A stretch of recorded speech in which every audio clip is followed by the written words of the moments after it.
একটা ঘটনা বলতেছি যে আমাদের কেজিতে একটা বাচ্চা পড়তো, সব বাচ্চাদেরকে মারে, সব বাচ্চাকে মারে এবং একবার বলতেছে টিচার যখন ডাইকে বলতেছে যে না এটা এরকম, তারপরে সে সেটা করতেছে। আমরা তখন ইনভেস্টিগেট করতে শুরু করলাম যে কেন এরকম বাচ্চা পাওয়া গেল, যে সে পাওয়ার রেঞ্জার বলে একটা মারপিটের গেম খেলে বাড়িতে, এবং সেটাতে যা দেখে এটা এখানে এসে বাচ্চাদের উপর করে।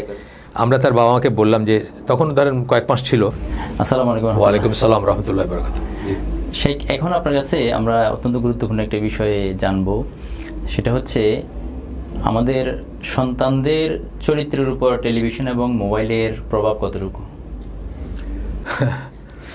টেলিভিশন এবং মোবাইল মানে আর ধ্বংস করার জন্য নেক্সট প্রজন্মকে আর কোনো কিছুর দরকার নেই, দুইটার একটা থাকলেই হবে আর কি। আপনাদের দুইটার কথা বললেন, দুইটার একই রকম এফেক্ট।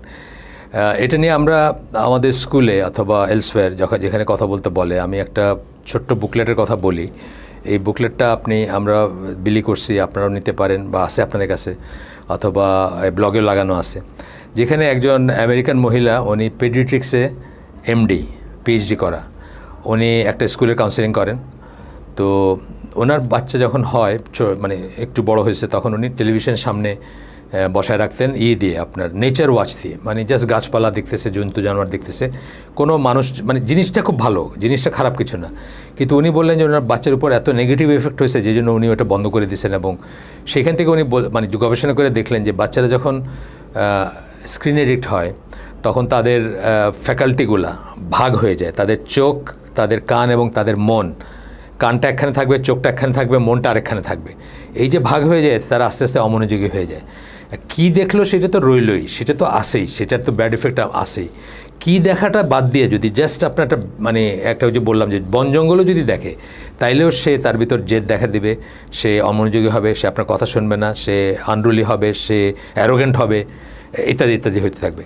তারপরে যেটা হচ্ছে যে পরবর্তীকালে আমরা তো স্কুল চালাই, জানেন আপনারা, সেই স্কুলের প্যারেন্টস মিটিংয়ে আমি ছিলাম। আমি পার্সোনালি অন্তত শতখানেক প্যারেন্টসের সাথে কথা বলছি, এবং যখনই আমি ওই মন্তব্যগুলো থাকে প্যারেন্টস মিটিংয়ের আগে, যে বাচ্চাটা ক্লাসে কেমন রেসপন্ড করে, অমনোযোগী কিনা বা বেয়াদব কিনা বা অ্যারোগেন্ট কিনা, যখনই আমরা দেখতেছি যে এরকম কিছু আছে, আমরা জিজ্ঞেস করছি যে বাচ্চা বাসায় কি করে, কোনো ডিভাইস আছে, কিছু দেখে, আলটিমেটলি বাইরে যে কিছু না কিছু দেখে, এই একটু দেখে, অল্প দেখে, কয়েক মিনিট দেখে, একটু অল্প কয়েক মিনিটের ব্যাপার না, তার মনটাও এখানে পড়ে থাকে। এবং সে এখান থেকে মানে সেই জেনারেশন যারা মোবাইল দেখে বড় হয়েছে, তারা এখনও সে প্রাপ্তবয়স্ক হয় নাই, হইতে কী হবে আমি জানি না। তো একটা ঘটনা বলতেছি যে আমাদের কেজিতে একটা বাচ্চা পড়তো, সব বাচ্চাদেরকে মারে, সব বাচ্চাকে মারে, এবং একবার বলতেছে টিচার যখন ডাইকে বলতেছে যে না এটা এরকম, তারপরে সে সেটা করতেছে। আমরা তখন ইনভেস্টিগেট করতে শুরু করলাম যে কেন এরকম বাচ্চা পাওয়া গেল, যে সে পাওয়ার রেঞ্জার বলে একটা মারপিটের গেম খেলে বাড়িতে, এবং সেটাতে যা দেখে এটা এখানে এসে বাচ্চাদের উপর করে। আমরা তার বাবা মাকে বললাম যে তখন ধরেন কয়েক মাস ছিল ফাইনাল পরীক্ষার, অ্যানুয়াল পরীক্ষার। আমরা বললাম যে আপনার বাচ্চা যদি এরকমই চলে, আপনি যদি হার্নেস করতে না পারেন, তাহলে কিন্তু আমরা তাকে রাখতে পারবো না, এবং অন্য বাচ্চাদের জন্য ডেঞ্জারাস, বুঝছেন নাই। আলটিমেটলি সেই কেজির বাচ্চাটাকে 1-এ ওঠার পরে তাকে টিসি দিয়ে দিতে হলো। তাকে শুধরাইতে পারে নাই বাবা মা, কথা শোনাইতে পারে নাই, আমরা তো আর পারি নাই। তো একটা জিনিস বুঝতে হবে যে মানে আমাদের মানে অল্প একটু কেন আমরা মোবাইল বা টিভি দিই বাচ্চাদের, সাধারণত কেন দিই, এভারেজ ফ্যামিলিতে কেন দিই, একটা ঘুষ হিসাবে দেই। কী ঘুষ?